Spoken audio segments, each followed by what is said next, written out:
Story 1. My cousin was born deaf and went through an operation to recover part of his hearing when he was 12. He sometimes uses hearing aids but can get by without them in general. His family had a bunny named Tupu. Of course, he had learned about cows mooing, cats meowing, etc. before he had his surgery. He was very shocked when he came home and greeted his bunny that it made no sound. It took the longest time for him to understand that bunnies are pretty quiet animals in general. He explained he thought all pets were loud. Story 2. My old roommate in New York City got implants when he was 25 or 26. He was shocked that the radiators in the house didn't make noise. He could feel them and was absolutely sure, given their shaking and vibrating from time to time, that they were going to be quite noisy. On the flip side, he was deeply annoyed by the buzz of fluorescent lighting, which he did not expect to make noise. Story 3.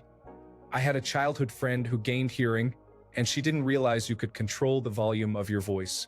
So when I whispered to her, she said, "Hang on. I think I need to adjust my hearing aid."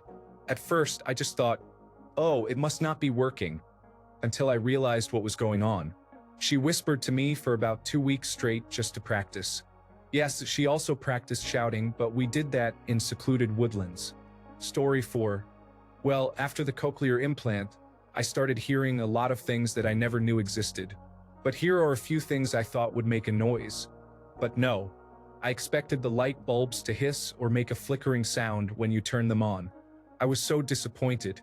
I thought you could hear your eyes close, blink, but there is no sound when you close your eyelids. Nobles. You know how wind makes a noise going through trees? I thought it would make more noise going through hair. Nope. Now I could hear soft sounds, but I still get spooked when I see a bug crawling, and I don't hear it. They don't make a noise at all.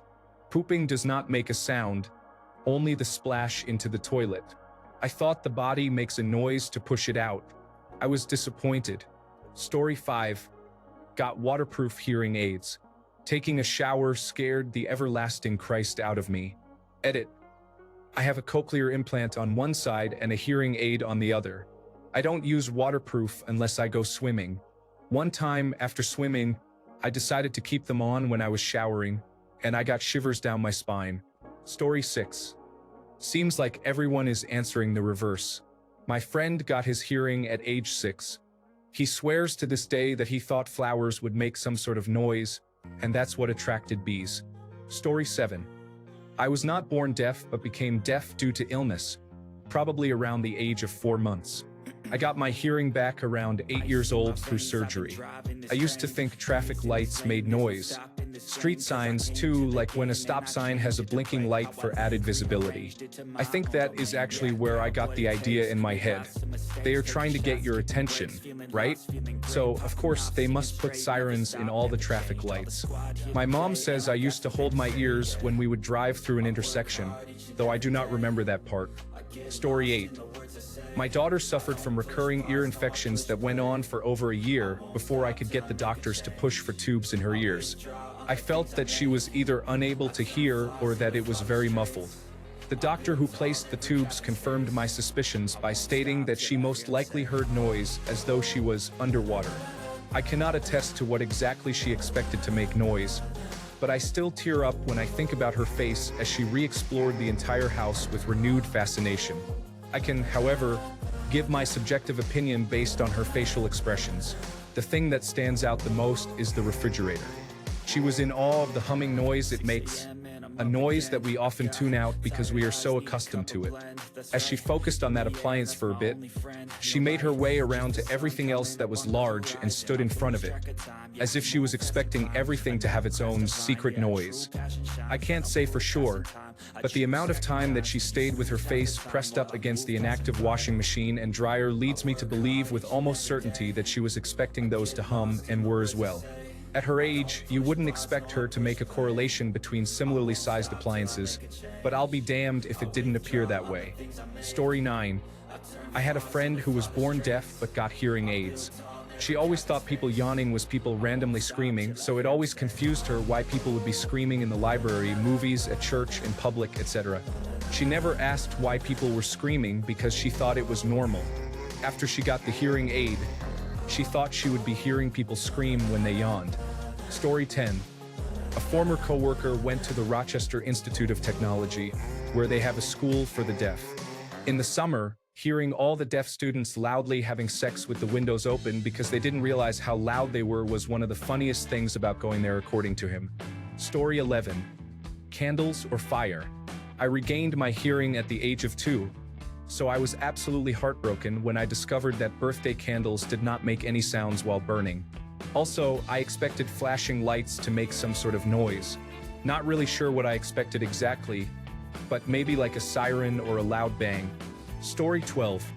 Question. If you lose your hearing, can you still have tinnitus? That would be a nightmare to have ringing in your ear without any other sound to mitigate it. Story 13. Again obligatory, not me, but my dad progressively went deafer as life went on and was almost entirely deaf by around age 20. He got a cochlear implant when I was around 7 years old. Put them in, asked my mom, "Are the kids always this loud?" and proceeded to take the cochlear implant off so he didn't have to listen to my little brother and me yelling. Always thought that was funny. Story 14. I was born with tons of fluid in my ears and only had very slight hearing at best. When I was 6 months old, I had a surgery that put tubes in my ears to drain the fluid. My mom says when I came home from surgery, I went to my toy box and shook every toy in it to see what sounds they made.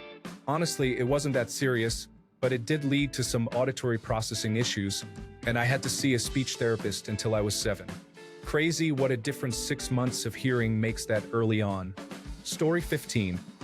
My 3-year-old son is deaf, and we just had a visit this morning from his signing teacher, who is also deaf herself. She recently had cochlear implants fitted, and while we were talking and signing, she said, "I'm sorry, I can't concentrate. I can hear a horrible constant noise. It hasn't stopped the whole time I've been here." Turned out it was the rain on my conservatory roof. Story 16. Not me, but when I was in high school, a group of kids would meet in a nearby no man's land and hang out before school started. I spent most of my mornings loudly talking to my almost deaf friend. One day, he showed up and said he had a new hearing aid. I didn't have to yell at him to get him to hear me anymore. A few minutes later, he asked what that noise was. I asked which noise, listening and hearing nothing out of the ordinary. I don't know, it's like a weird beeping, almost musical, really bizarre, but actually kind of pleasing. It took me a minute to realize my friend was hearing birdsong for the first time in his life. It was a pretty cool moment. Edit. I now realize this is maybe the opposite of what was being asked. Story 17. My dad was born with severe hearing loss, but it wasn't detected until he was 50. His parents just thought he was ignorant if he didn't answer them. It's quite sad, actually. His parents definitely failed him. He is also dyslexic, and it's affected every part of his life and self-worth. Anyhow, my mom told him he needed a hearing test because the television was starting to deafen her. He thought, oh, it's just years of loud music and using a shotgun occasionally. So he has this hearing test and some other tests and gets told he was actually born deaf in one ear and has significant loss in the other. He can't hear phonics. You can imagine his problems through life. He finally gets hearing aids, and the first day he sits down to eat a packet of crisps. He absolutely flips out. What is that noise? Holy moly. My head is exploding. We had to explain he could hear the crunching of food, and some foods are louder than others. It was heartbreaking to see what he's missed out on. Now he only uses his hearing aids after a good nag from my mom. We still have to put up with his noisy eating, but he's back to ignorance is bliss. Story 18. One of my close friends in high school has a younger sister who used to be deaf before she received cochlear implants. We were watching a silent movie for a film class, and her younger sister thought that all movies made sound. She ran out, thinking she was deaf again. We watched it at her home for an assignment and were pretty quiet. Her younger sister panicked when she saw a movie playing without sound because her experience was that movies are usually loud. She only realized she could still hear after she heard the door close. Story 19. My girlfriend is not deaf, but she is hard of hearing, which for her means that she cannot hear high-frequency sounds. She recently got hearing aids that amplify the frequencies she cannot hear and was shocked to find out that birds and crickets chirp, to the point that she thought the birds were trying to attack her and was horrified that we were surrounded by millions of bugs when I explained what the crickets were. Story 20. I was born with hearing, but I began losing it when I turned 1, and my parents didn't realize that I wasn't able to hear anymore. But when they finally figured out that I couldn't actually hear anymore and got bilateral cochlear implants, I was very surprised to find out that bugs like ants and spiders and the like don't make noises. I always just assumed that if you could feel something move, it had to make a noise. Story 21. I was born deaf and got a cochlear implant when I was 27. I can hear better but rely on lip reading.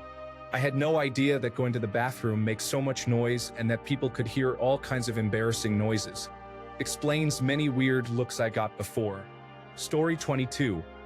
Obligatory, not me, but my godfather and dad's lifelong best friend. He was born with hearing but lost it before age 2 due to some health issues.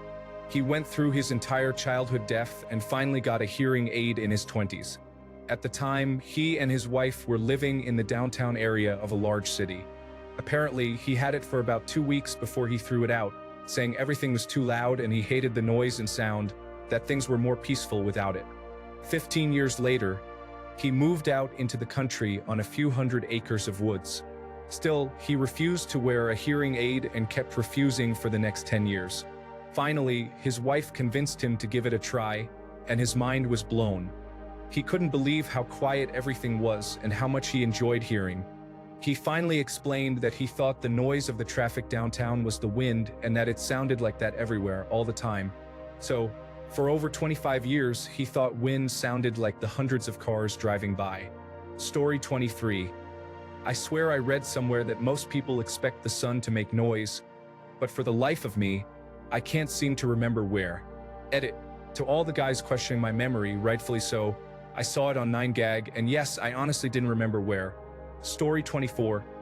I thought my penis made a squirting sound when I peed and didn't expect the splashing sound only when I got my hearing back at age 6. Farting became one of my favorite things, and I understood why people would frown at me when I did. Story 25. I can't remember what I expected to make noise, but the first time I had hearing aids, I found out that scratching my skin, brushing my hair, and opening the door made noises. I got freaked out by birds as well. Kitchens are really noisy. I remember trying to figure out a bizarre sound and realized it was bubbling water. Oh, and when people smile, it makes a noise. When people smile, there is a noise I can only describe as a click as the lips brush against the teeth. It took me 6 years to figure out what it was while going from straight face to smiling in the mirror with hearing aids in. Open mouth smile only. My friends and colleagues love that I can hear them smiling without looking at them now. Story 26. I was deaf for a long amount of time, but when I got a machine to fix it, I did not know what it was called. I was very annoyed by everything. The thing I least expected to make noise was just walking and water flowing. Story 27. Oh, for once I actually have a relevant story for one of these. I was born with impaired hearing but had an operation to fix it when I was very young. My dad loves to tell the story of me coming home for the first time with clear hearing. I get home, go to the bathroom to do my thing and flush. Except I had never heard a toilet flush before. I bolt out of there in tears, screaming for my parents because I couldn't handle the shock that the toilet makes that much noise. Story 28. I honestly thought the sun would make sounds. I thought it would make sizzling sounds. It's a giant ball of fire. It's hard not to think it makes any noise. Story 29. I don't have anything to add, but I just wanted to say these types of questions are why I love Reddit. You can literally ask anything, like people whose parents were brutally murdered as a kid. When you grew up and became a millionaire, what made you want to start fighting crime? And thousands of people will respond. Love it. Story 30. I'm a pediatric audiologist, and some of the responses in this thread are a bit concerning. Let me give a quick outline about auditory development, hearing aids, and cochlear implants. Auditory development happens in various stages of varying overall importance. The critical period, birth to 3 years of age, is exactly that, critical for later speech and language development. After age 3, a person who was born deaf has a much lower chance of making sense of auditory stimuli through a cochlear implant. This does depend on the degree of deafness and previous hearing aid use. More hearing aid use and less hearing loss lead to better outcomes, but birth to 3 is incredibly important for proper language development. Ages 3 to 7 is the gray area and is generally a mixed bag of limited success and rejection of implant use. Beyond 7 years of age is very difficult for new cochlear implant users who were congenitally deaf, especially if they were not using hearing aids before. Some deaf adults will go back to get a cochlear implant because they want to hear, but they are unlikely to do well with speech and language. The auditory deprivation has already caused massive restructuring in the auditory cortex. In fact, they have found that parts of the auditory cortex will be remapped for visual stimuli in deaf adults, meaning the brain hijacked the unused auditory cortex to make room for what a person who is deaf needs: space to make sense of visual stimuli. We often see people talking about getting hearing aids and cochlear implants later in life, and depending on their history regarding amplification and degree of hearing loss over time, this can be helpful. But a full picture is needed, and there are really no miracle stories, with the exception of the miracle that a baby who is congenitally deaf can learn speech and language as well as or better than their peers if they are given good auditory training. A couple of final notes on cochlear implants. Anyone who gets a cochlear implant will have access to soft sounds, but what the brain does with that information varies. Some brains can't make much sense of it at all. The notion that cochlear implants sound robotic is usually perpetuated by those who get cochlear implants later in life and are comparing them to their previous hearing. This is not something we often hear from young children, where cochlear implant sound is all they've ever heard. It just sounds like their ears. Finally, to get cochlear implants, there is a very extensive evaluation that takes place. The auditory component of this evaluation is very strict. You must be performing very poorly in order to qualify, except for children who are born deaf. They are fast-tracked.